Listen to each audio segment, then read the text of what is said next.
Mr. Van Wiley, recently the New York Times wrote an article about the power shortages in the Northeast, and I know Commissioner LaFleur in her testimony pointed out the Northeast as an area of concern, as did you in your testimony.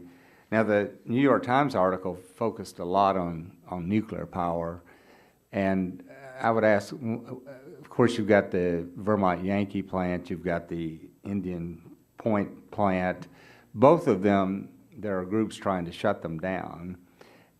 If that occurred, what impact would that have upon the Northeast and its ability to generate enough electricity? So both New York and New England have got market mechanisms for replacing that capacity if those two nuclear generators were to retire. So I can't predict with precision what will replace it, but it does seem like the most economic resource to replace that capacity would be additional gas-fired generation. So it would create additional stress on the gas system. Well, do you have any concerns about blackouts or brownouts in the immediate future?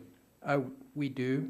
We got dangerously close this winter, and hence we are moving with a sense of urgency. I think it's all about making sure that in this transition period, we will have to rely on oil and coal generation and LNG imports into the region. And so the reason I say that is it's going to take 3 to 5 years to build new pipeline into New England. So we are going to be in a situation where we have to optimize the use of existing infrastructure within the region. And so we're working closely with our stakeholders to try and identify interim mechanisms to bridge this transition period.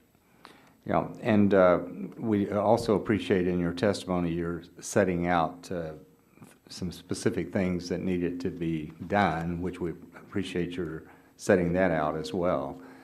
Mr. Apple, in your testimony, I was trying to find it real quick here. You made a comment, and I may be paraphrasing, maybe I can find it real quick, but you made a comment that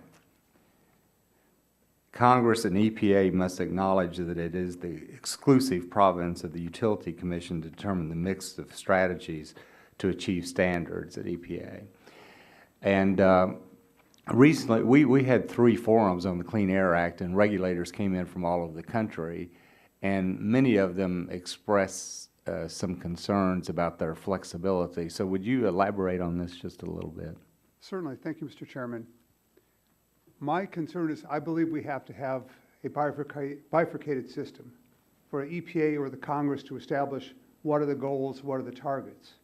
But really when it comes down to who's going to have the capability of making decisions, looking at the entire system, for example, with Colorado, what plants should be retrofitted, which ones should have fuel switching, how much energy efficiency can we utilize? That's really the expertise of the state commissions or the regional bodies.